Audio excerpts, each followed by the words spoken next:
Hi everyone, welcome back to this new video. इस video में हम करने वाले हैं LeetCode problem of the day, question 1915, number of wonderful substrings.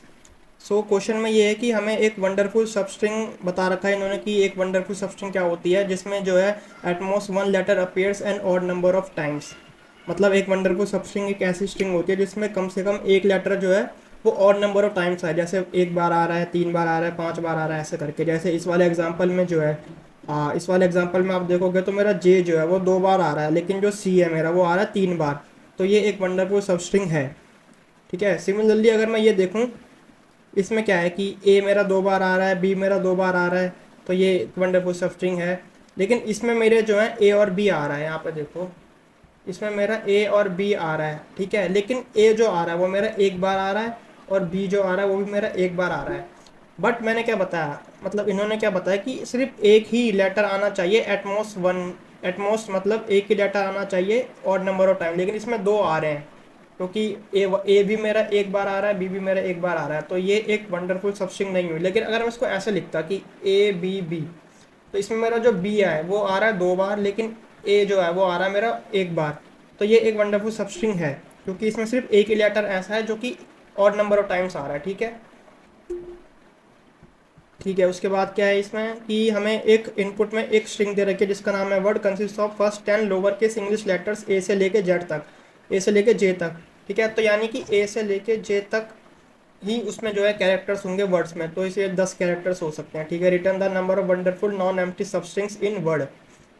ठीक है। If the same substring appear multiple times in word, तो हमें उसकी अपीयरेंस को जो है सेपरेटली देखना है। Substring is the continuous sequence of characters in a string. ठीक है। अब इसका मतलब मैं आपको बताऊं अगर, तो जैसे मैंने ये लिखा कि ए बी बी, ठीक है, उसके बाद मैं लिख देता हूँ यहाँ पे डी ए एंड डी। तो अगर मैं इसकी सबस्ट्रिंग बताऊँ ना, तो सबस्ट्रिंग इसकी पता क्या हो सकती है। जैसे अगर मैं लिख दूँ ए एक सबस्ट्रिंग है, बी एक सबस्ट्रिंग है, ठीक है, सिमिलरली बी एक सबस्ट्रिंग है, डी एक सबस्ट्रिंग है, ए एक सबस्ट्रिंग है, डी एक सबस्ट्रिंग है। और क्या सबस्ट्रिंग हो सकती है, ए बी एक सबस्ट्रिंग है, देन ए बी बी एक सबस्ट्रिंग है, देन यहाँ पे क्या हो जाएगा मेरा ए बी बी डी एक सबस्ट्रिंग है। ठीक है। ऐसे करते करते मेरी सबस्ट्रिंग हो जा रही है। लेकिन अगर मैं इसको ऐसे लिखूं, लेट से कि मैं इसको ऐसा लिख देता हूँ कि सपोज करो यहाँ पर ना सी है, ठीक है, और अगर मैं इसको ऐसा लिखूँ कि पहले मेरा ए सी, यानी पहले मैंने ए लिखा ये वाला, देन मैंने यहाँ पे सी लिखा ये, और फिर मैं बोल रहा हूँ डी। ठीक है। तो ये एक वैलिड सबस्ट्रिंग नहीं होती। ठीक है। इसको सबस्ट्रिंग नहीं बोलते। क्यों सबस्ट्रिंग नहीं बोलते? क्योंकि ये कंटिन्यूअस सीक्वेंस में नहीं आ रहा भाई, पहले ए से स्टार्ट करा, फिर मैं गया सी पर, फिर मैं वापस आ रहा हूँ, ऐसे नहीं होता। ठीक है। आपको एक सीक्वेंस में जाना है, एक कंटिन्यूअस सीक्वेंस में जाते हैं, जो आपको स्ट्रिंग्स मिल रही है यहाँ पर वो सबस्ट्रिंग्स होती हैं। ठीक है। तो ये एक सबस्ट्रिंग हो गई मेरी। अब मेरे को एक बात बताओ कि इसमें मुझे पता करने है ना कि मतलब अम, क्या पता करना है इसमें, नंबर ऑफ वंडरफुल सबस्ट्रिंग। तो ये जो मैंने अभी बताया आपको कि पहले ए सबस्ट्रिंग जितनी भी है इसकी वो कैलकुलेट करो, तो इसमें ए आ सकता है, बी आ सकता है, ये जो है ऐसा, ये वाला जो तरीका है, क्या ये एक ब्रूट फोर्स अप्रोच नहीं हो गया? है ना। यहाँ पे देखो, अगर मैं एग्जांपल लेके बताऊँ ए बी ए, तो अगर मैं यहाँ पे एग्जांपल लूँ कि ए बी ए है, तो इसमें कितने सबस्ट्रिंग बन सकते हैं? एक है मेरा ए, एक है मेरा बी, एक है मेरा ए, ठीक है, और इसके अलावा क्या हो सकता है मेरा, ए बी हो सकता है, ठीक है, बी ए हो सकता है, और अपने आप में ही एक ए कंप्लीट है, तो उसको मैं लिख सकता हूँ ए बी एंड ए। ठीक है। अब यहाँ पे देखो, क्या ये एक वंडरफुल स्ट्रिंग है? भाई ए जो है यहाँ पे एक बार आ रहा है, तो हाँ भाई है। तो ठीक है, ये एक वंडरफुल सब स्ट्रिंग हो गई, इसको मैं टिक मार्क कर रहा हूँ। क्या बी एक वंडरफुल स्ट्रिंग है, मतलब वंडरफुल सब स्ट्रिंग है? हाँ है, ये भी है। क्या ए एक वंडरफुल सब स्ट्रिंग है? ये भी है। क्या ए भी एक वंडरफुल सब स्ट्रिंग है? ए भी एक वंडरफुल सब स्ट्रिंग नहीं है, क्योंकि अभी थोड़ी देर पहले ही मैंने बताया कि इसमें ए भी एक बार आ रहा है, बी भी एक बार आ रहा है, तो हमें तो बस एक ही चाहिए ना, इसमें दो दो आ रहे हैं, तो ये एक वंडरफुल सब स्ट्रिंग नहीं है, इसको मैंने कर दिया क्रॉस। क्या बी ए एक वंडरफुल सबस्ट्रिंग है? ये भी नहीं है, तो इसको मैंने कर दिया क्रॉस। क्या ए बी एक वंडरफुल सबस्ट्रिंग है? हाँ ये वाली है, क्योंकि इसमें जो है ए दो बार आ रहा है, ठीक है, यानी इवन नंबर ऑफ टाइम्स आ रहा है, और एक ही ऐसा कैरेक्टर है जो कि सिर्फ एक बार आ रहा है, बी। तो इसको मैंने कर दिया टिक। अब देखो यहाँ पर एक ये आ गया, एक ये आ गया, एक ये आ गया, एंड एक ये आ गया, यानी कि टोटल मेरे पास चार आ रहे हैं, इसके चार वंडरफुल सबस्ट्रिंग्स हैं मेरे पास। तो इसका आंसर भी देखो चार ही है यहाँ पे। तो क्या ये एक ब्रूट फोर्स अप्रोच नहीं होगा कि आपके पास जो इनपुट में स्ट्रिंग दे रखी है उसके जितने भी सब स्ट्रिंग्स बन रहे हैं ना उसको निकाल दो, जितने भी बन रहे हैं उसको निकाल दो और फिर चेक करते जाओ कि उसमें क्या चेक करना है हमें, ये वाली कंडीशन कि भाई उसमें जो है एक कैरेक्टर एटमॉस एक बार आना चाहिए और नंबर ऑफ टाइम्स आना चाहिए। तो वही तो मैंने यहाँ पर करा ना कि सारी सब स्ट्रिंग्स मैंने निकाल दी और उसमें देख रहा हूँ कि भाई कितने कितनी बार आ रहा है, और जैसे जैसे मेरे को मिलते जा रहे हैं अपना काउंट यहाँ पे आप बना सकते हो, काउंट को प्लस प्लस करते जाओ और लास्ट में फिर काउंट की वैल्यू रिटर्न कर दो, तो यहाँ पे आ गया मेरा 4 आउटपुट में। तो ये तो हो गया एक ब्रूट फोर्स अप्रोच। बट ये जो अप्रोच है इसे हम यूज़ नहीं कर सकते ऑब्वियसली, तो हमें एक बढ़िया सॉल्यूशन यहाँ पे निकालना है। तो वो हम कैसे निकाल सकते हैं कि सपोज करो इसी का यही एग्जांपल अगर हम लें ए बी और ए, ठीक है। तो जैसे आप मान के चलो कि जैसे मान लो कि मेरे पास कुछ फ्रूट्स है, ठीक है। जैसे मैं यहाँ पे बोल रहा हूँ कि ऑरेंज है मेरे पास, एप्पल है, मैंगो है और बनाना है, ठीक है। मेरे पास ये 4 फ्रूट्स हैं, ठीक है। और यहाँ पे मैं क्या कर रहा हूँ कि इन 4 फ्रूट्स को ना नंबरिंग कर दे रहा हूँ। जैसे मैं बोल रहा हूँ कि ऑरेंज जो है उसको मैं 1 से रिप्रेजेंट करता हूँ, एप्पल जो है उसको मैं 2 से रिप्रेजेंट करता हूँ, मैंगो है मेरा 3 और बनाना है मेरा 4, ठीक है। अब मैंने बोला कि भाई मैं तुम्हें एक फ्रूट दे रहा हूँ, ठीक है। लट से मैंने आपको ये वाला फ्रूट दे दिया, मैंगो वाला। मैंने बोला कि भाई तुम्हारे हाथ पर एक फ्रूट है जिसका नंबर है 3, तो मुझे बताओ कि वो कौन सा फ्रूट है, ठीक है। अब मैंने क्योंकि आपको ये बता रखा है कि मैं ऑरेंज को 1 से रिप्रेजेंट कर रहा हूँ, एप्पल को 2 से, मैंगो को 3 से, बनाना से 4 से, तो आप बता सकते हो कि आपके हाथ में जो फ्रूट है वो है मैंगो वाला फ्रूट। सिमिलरली मैंने अगर आपको ऑरेंज दे दिया और मैंने बोला कि तुम्हारे हाथ में जो फ्रूट है उसका नंबर है 1, तो तुम मुझे बता सकते हो कि मैं किस फ्रूट की बात कर रहा हूँ। तो मैं बात कर रहा हूँ यहाँ पे ऑरेंज वाले फ्रूट की, है ना। तो नंबरिंग कर कर मैं ये बता सकता हूँ कि तुम किस फ्रूट की बात कर रहे हो। सिमिलरली मैं क्या कर सकता हूँ, अगर मैं इस ए को भी नंबर कर दूँ, वो मैंने इरेज कर दिया, तो यहाँ पर मैं उसको फिर से लिख देता हूँ। जैसे मैंने ए बी और ए को अगर मैंने यहाँ पे नंबरिंग कर दी, तो ए को मैं कैसे नंबर कर सकता हूँ 1 से, बी को मैं कर सकता हूँ 2 से, और ये मेरा फिर से ए आ रहा तो इसको मैं फिर से कर सकता हूँ 1 से, ठीक है। अब यहाँ पर एक चीज़ नोटिस करो कि यहाँ पर जो मुझे वर्ड दिया होगा इनपुट में, उसमें बस ए से लेके जे तक ए से लेके जे तक उसमें कैरेक्टर्स होंगे, ठीक है। तो ए से लेके जे तक मेरे जो वैल्यूज़ आती हैं वो मेरे 10 तक आती हैं, ठीक है। तो मैं उनको नंबरिंग कैसे कर सकता हूँ कि ए को मैंने कर दिया 1, बी को मैंने कर दिया 2, ऐसे करके मैं इनको नंबरिंग कर सकता हूँ, ठीक है। सी को मैंने कर दिया 3, ऐसे करते करते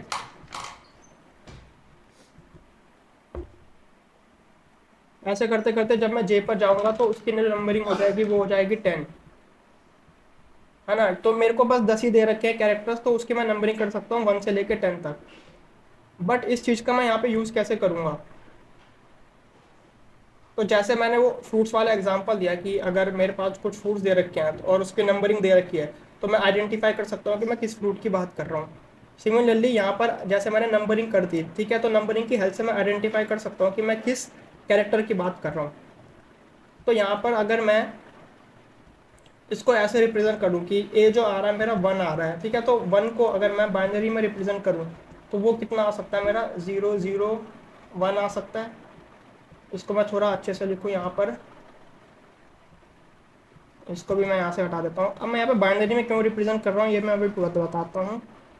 पहले यहाँ पे ए बी, ठीक है, और देन सी आ जाएगा, डी आ जाएगा। तो ए का बाइनरी रिप्रेजेंटेशन कैसे हो सकता है 0 0 1 विच इज़ 1, ठीक है। 0 1 0 को मैं बी से रिप्रेजेंट कर सकता हूँ। सिमिलरली सी को मैं कैसे रिप्रेजेंट कर सकता हूँ 1 0 0। तो यहाँ पे मैं क्या कर रहा हूँ, मैं यहाँ पे ना लेफ्ट शिफ्ट कर रहा हूँ, ठीक है। इसको मैं कैसे लिख सकता हूँ 1 0 0 एंड देन 0, ऐसे करते करते जो मेरा जे होगा ना, जे वो पता क्या होगा, वो होगा 1 एंड देन यहाँ पर कितने जीरोस लगाने हैं आपको 9 जीरोस, ठीक है। ऐसे करते करते 9 जीरोस लगा देना यहाँ पर। तो मैं यहाँ पे बेसिकली कर क्या रहा हूँ, जो मेरा ये है ए जो कैरेक्टर है उसको मैं रिप्रेजेंट कर रहा हूँ बाइनरी में। और अगर मेरे को ए से बी पर जाना है, जैसे ये मेरी फर्स्ट बिट हो गई, ये मेरी सेकंड बिट हो गई, ये मेरी थर्ड बिट हो गई, है ना। जैसे मैंने बताया था ना कि ए को मैं 1 से रिप्लेस कर सकता हूँ, तो ए जो 1 से मैं रिप्लेस कर रहा हूँ तो इसका मतलब क्या है कि फर्स्ट बिट में मैं सेट बिट लगा रहा हूँ। तो यहाँ पे देखो, यहाँ पे सेट बिट आ गई। देन बी के लिए मैं सेकंड जो मेरी पोजीशन है वहाँ पर मैं सेट बिट लगा रहा हूँ, सी के लिए थर्ड पोजीशन पे सेट बिट लगा रहा हूँ। तो ये मैं कैसे लगा रहा हूँ कि मैं यहाँ पे शिफ्ट कर रहा हूँ, लेफ्ट शिफ्ट। ठीक है, तो लेफ्ट शिफ्ट में अगर ऐसे करूँ कि मैं जैसे यहाँ पर ऐसे कर दूँ कि ये मेरा आ गया 0 0 1, इसको अगर मैं यहाँ पर लेफ्ट शिफ्ट कर दूँ तो ये क्या होता है मेरा, लेफ्ट शिफ्ट में क्या होगा, ये जो मेरा सेट बिट है ये आगे आ जाएगी, तो ये आ जाएगी मेरी 0 1 0, तो ये मेरा बी बन गया। फिर से एक बार मैं लेफ्ट शिफ्ट करूँ तो ये आ जाएगा 1 0 0। ठीक है, तो ये मेरा बन गया सी। ऐसे करते करते मैं यहाँ पे अगर 10 बार लेफ्ट शिफ्ट करूँ तो मेरा जे आ जाएगा। ठीक है, तो ये वाली चीज़ तो समझ में आ गई होगी कि लेफ़्ट शिफ्ट कर रहा हूँ मैं यहाँ पे। ठीक है, अब इसको एक बार सॉल्व करते हैं कि इसको सॉल्व कैसे करेंगे। इस ए का आउटपुट मुझे पता है कि 4 आ रहा है। ठीक है, तो मेरे को 4 लाना है, वो कैसे लाऊंगा मैं, जैसे मैंने बताया कि ए को मैं रिप्रेजेंट कर रहा हूँ इससे 0 0 1 से। ठीक है, तो अभी मैं क्या बोल रहा हूँ कि ना मैं एक यहाँ पे वेरिएबल बना रहा हूँ जिसका नाम है मेरा करंट एक्सॉर। ठीक है, करंटली जो मेरा एक्सॉर होगा वो मैं यहाँ पे एक वेरिएबल बना लेता हूँ। ठीक है, और एक और मेरी वेरिएबल्स की मुझे ज़रूरत पड़ेगी। एक और मैं यहाँ पे वेरिएबल बना लेता हूँ आंसर नाम से। ठीक है, और मेरे को यहाँ पर एक मैप भी बनाना होगा, मैप क्यों बनाना होगा वो मैं भी बताता हूँ।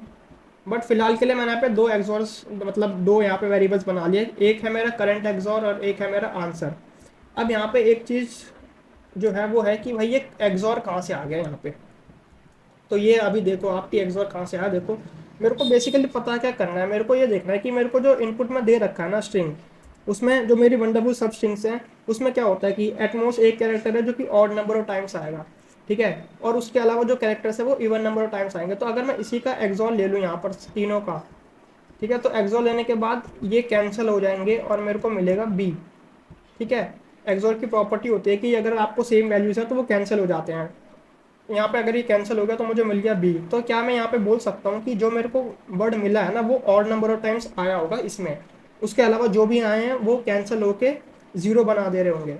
अगर मैं यहाँ पे दूसरा एग्जांपल लूँ, दूसरा एग्जांपल कौन सा है, यहाँ पे ये वाला एग्जांपल अगर मैं लूँ, तो यहाँ पर अगर मैं इनका एक्सॉर ऑपरेशन करूँ तो ये सब में ज़ीरो आ जाएगा क्योंकि सब जो है मेरे इवन नंबर ऑफ टाइम्स आ रहे हैं। बट अगर इसमें ऐसा होता ना कि ए बी बी एन, एक बार यहाँ पे सी होता है, या लेट से यहाँ पे 3 बार सी होता, तो 3 बार सी मतलब ऑड नंबर ऑफ टाइम सी आ रहा है। तो अगर मैं इनका एक्सॉर करता तो ये इससे कैंसिल हो जाता, ये इससे कैंसिल हो जाता एंड ये इससे कैंसिल हो जाता, तो मेरे पास यहाँ पे बस सी बनता। यानी मुझे पता चल जाता कि मेरे जो वर्ड दे रखा है उसमें सी एक ऐसा कैरेक्टर है जो कि ऑड नंबर ऑफ टाइम्स आ रहा है। बट इस चीज़ का मैं यहाँ पे यूज़ कैसे करूँगा वो अभी देखो। मैं क्या करता हूँ, इन सबको भी यहाँ से इरेज कर देता हूँ। ठीक है, तो मैं बोल रहा हूँ कि मेरा जो करंटली एक्सॉर है ना, अभी तो मुझे कुछ पता नहीं क्या है, तो उसको मैं 0 0 0 इनिशलाइज कर रहा हूँ। ठीक है, और आंसर जो है मेरा वो भी मेरा अभी 0 है। ठीक है, अब देखो स्टार्ट करना है इसको कि सबसे पहले मेरे को मिला कैरेक्टर ए, तो ए का मैंने रिप्रेजेंटेशन कैसे बताया था, ए का रिप्रेजेंटेशन क्या था मेरा 0 0 1 था। ठीक है, मैं क्या कर रहा हूँ कि 0 0 1 का एक्सॉर ले रहा हूँ अपने करंट एक्सॉर से। तो ठीक है भाई, 0 0 0 से एक्सॉर ले लिया तो इसका आंसर भी 0 0 0 0 ही आएगा। तो यहाँ पे मैं इसको मेंशन कर देता हूँ कि भाई जो ए का आ रहा है वो आ रहा है 0 0 1। ठीक है,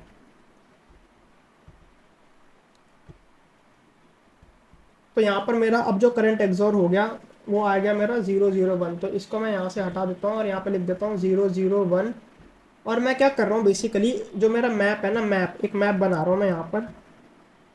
ठीक है, मैप क्यों बना रहा हूँ मैं, क्योंकि मुझे ये देखना है कि जो मेरा कैरेक्टर है वो पहले भी आ रखा है कि नहीं आ रखा है ना, तभी तो मुझे पता चलेगा ना कि भाई वो ऑड नंबर ऑफ टाइम्स आया या इवन नंबर ऑफ टाइम्स आया। जैसे अगर मेरे को ये मिल गया ए, इसको मैं कहीं इसकी जो ऑक्यूरेंस है मैं कहीं पर स्टोर कर रहा हूँ ए, और मैं फिर इधर गया, ठीक है, इसको मैं मैप में कहीं स्टोर कर रहा हूँ और यहाँ पे मैं फिर से गया ए पर, तो मैंने देखा मैप में मैं चेक कर रहा हूँ कि क्या मेरा ए पहले आया है कि नहीं आया, तो मैं यहाँ पे देखो मेरे को मिल गया ए। तो इसका मतलब ये जो कैरेक्टर है ये फर्स्ट टाइम नहीं आ रहा है, ये एक बार पहले भी आ रखा है। ठीक है, तो उसके लिए मैं यहाँ पे मैप का यूज़ कर रहा हूँ। तो यहाँ पे देखो जैसे इनिशियली मेरा जो था मेरा वो था 0 0 0, जिसको मैंने स्टार्ट करा था 0 0 0 से। तो मैंने देखा कि 0 0 0 तो मेरा बस एक ही बार आया था इनिशियली जब मैं अपना स्टार्ट कर रहा था ड्राई रन।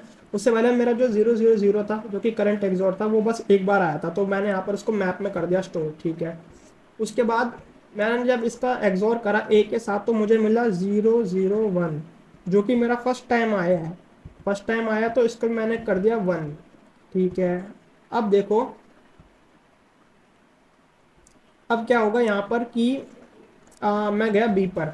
ठीक है, बी का जो था मेरा वो था मेरा 0 1 0। इसका मैं एक्सोर कर रहा हूँ अपने करंट एक्सोर के साथ जो कि है मेरा 0 0 1। तो इसका अगर मैं करूँ तो ये आ जाएगा मेरा 0 1 1। ठीक है, तो ये आ जाएगा मेरा 0 1 1। और इसको यहाँ से हटा देते हैं। अब देखो जो 0 1 1 है, मैं चेक कर रहा हूँ कि भाई मैप में पहले आया है कि नहीं आया। तो यहाँ पे देखो नहीं आया, तो नहीं आया तो इसको डाल दो फिर। 0 1 1 को मैंने डाल दिया और ये आ गया मेरा कितना 1।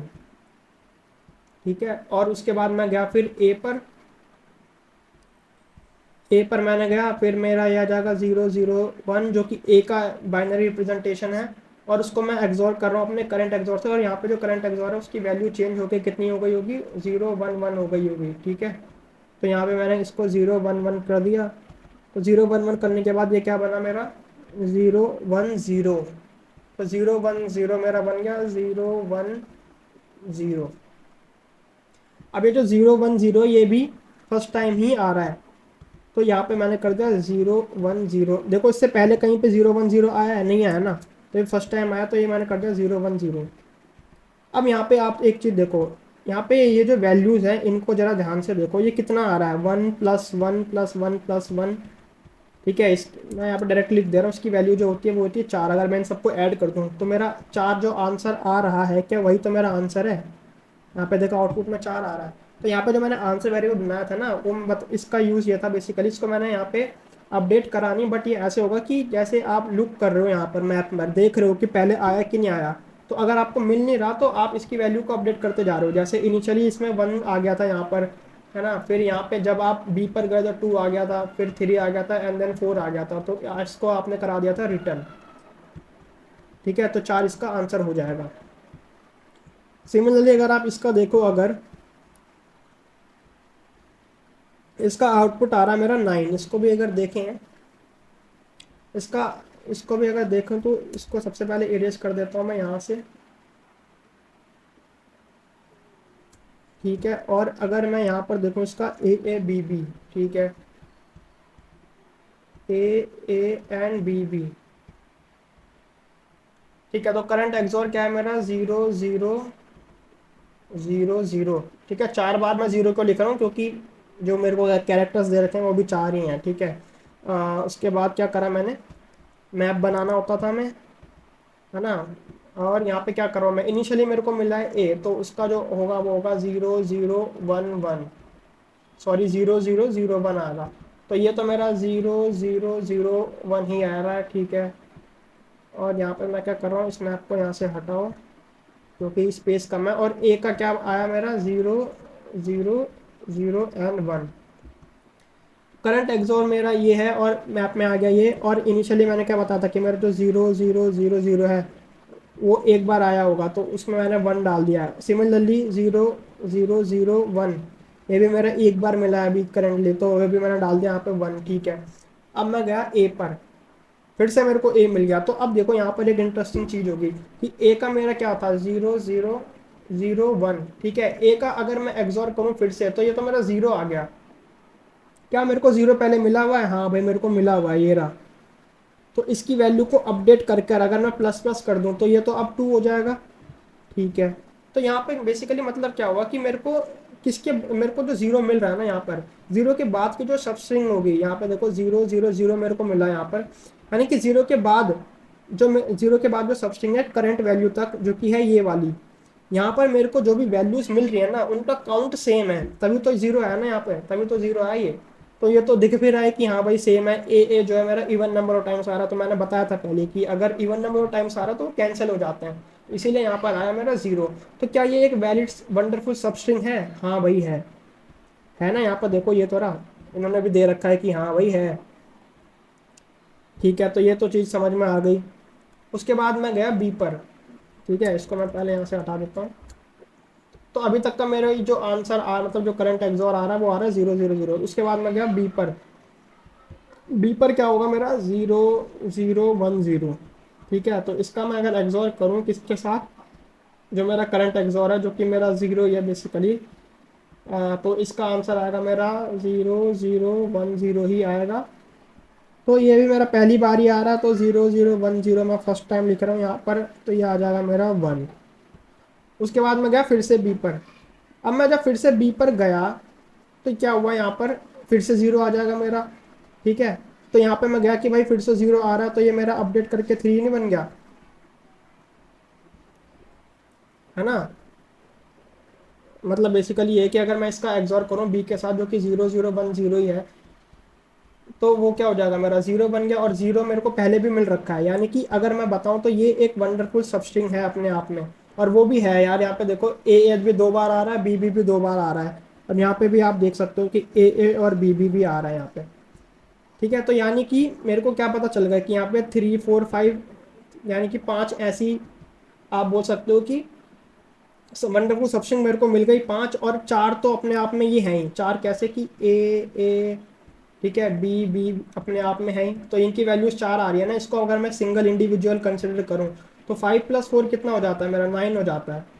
तो यहाँ पे देखो 9 ही मेरा आंसर आ रहा है, यहाँ पे देखो 9 ही आंसर आ रहा है। ठीक है, तो एक बार इसको कोड करके देखूं अगर मैं, तो मैंने सबसे पहले क्या बताया कि भाई एक अनऑर्डर मैप बना लो, लेकिन अनऑर्डर मैप से मैं पहले बना लेता हूँ लॉन्ग लॉन्ग आंसर, जो कि जीरो हो जाएगा। सिमिलरली लॉन्ग लॉन्ग करंट एग्जॉर,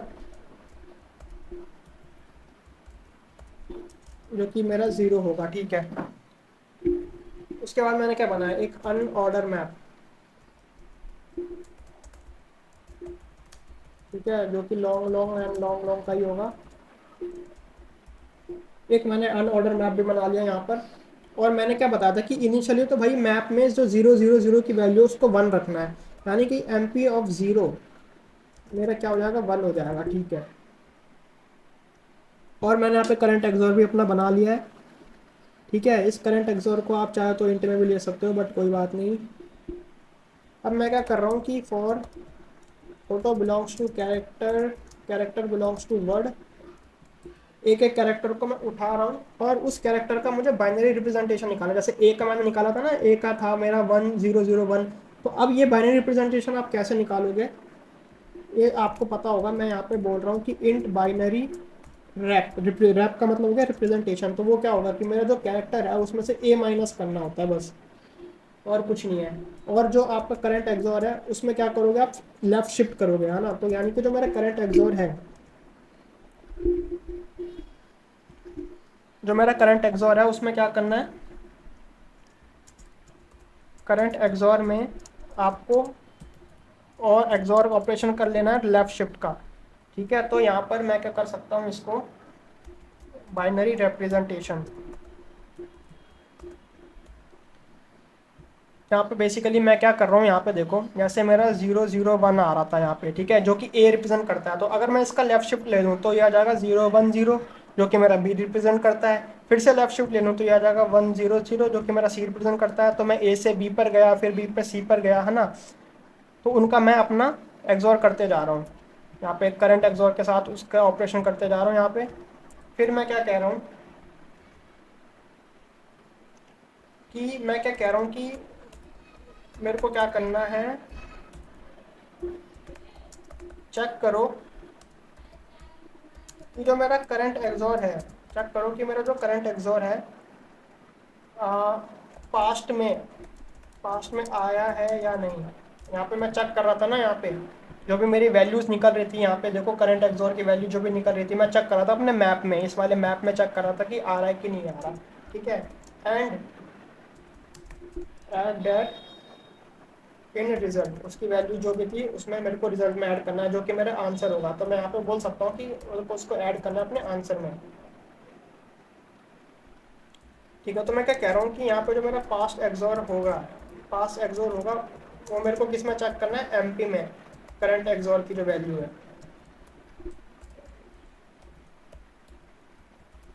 ठीक है,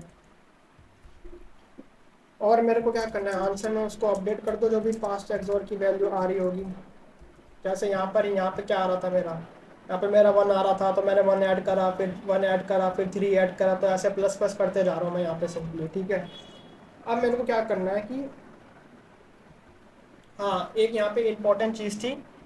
देखो ये वाली जो चीज़ थी, यहाँ पे मैं एक चीज़ बताना भूल गया कि यहाँ पर ये जो आ रहा था ना, 1 मिनट, इसको मैं यहाँ से इरेज कर दूँ अगर। हाँ, यहाँ पे मैंने ऐड करा था 4, मैंने बताया था ना कि 4+5+4 जो है मेरा वो आ रहा था 9, तो तब जाके मेरा आंसर यहाँ पे भी 9 आ रहा था, ठीक है। यहाँ पे मैंने क्या करा था कि मैंने ए बी जो है, फिर ए बी उनको इंडिविजुअली कंसिडर करा था, तब जाके मेरा ये 4 आ रहा था यहाँ पे।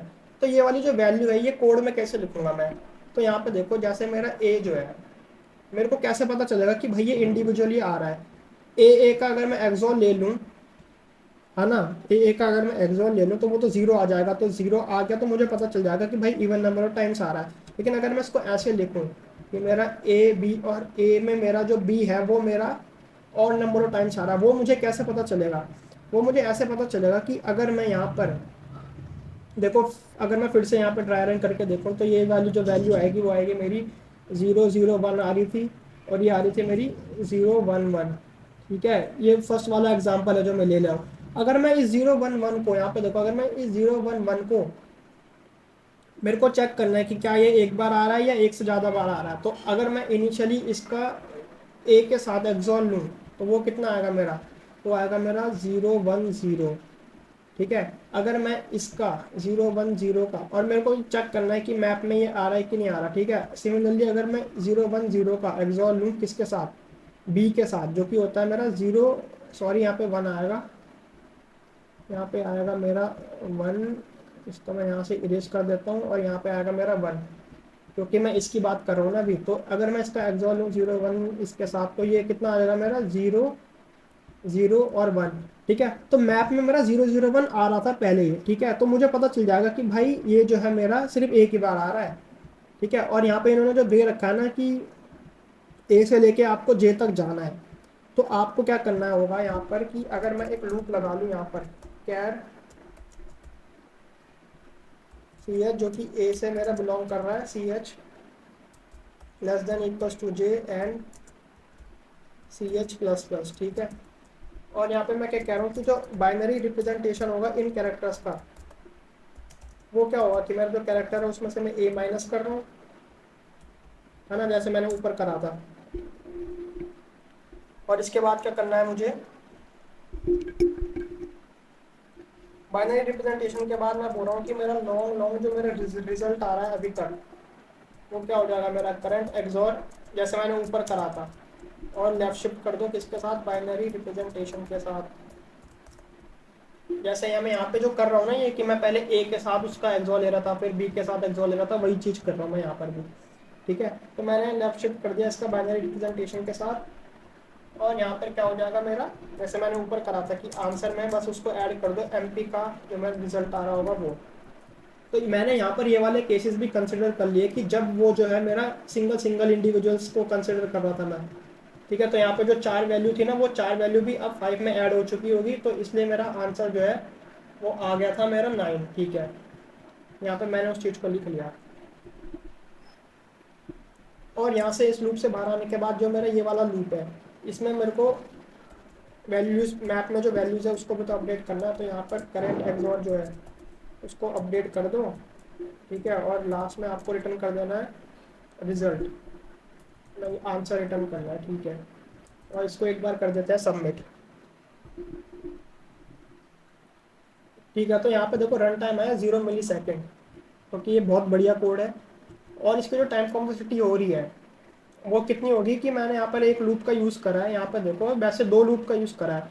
अगर मैं आउटर वाले लूप की बात करूँ तो वो मेरा ओ ऑफ एन टाइम्स चल रहा है, where n is the length of the word, ठीक है। इनपुट में जो मेरे को स्ट्रिंग वर्ड आ रही है वो, और इसके अंदर जो है एक और लूप चल रहा है जो कि 10 बार चल रहा है, तो वो हो जाएगा मेरा ओ ऑफ 10, ठीक है। तो O of n into O of 10 जो होगा मेरा ओवरऑल, अगर मैं बात करूँ तो वो हो जाएगा मेरा ओ ऑफ एन ही होगा।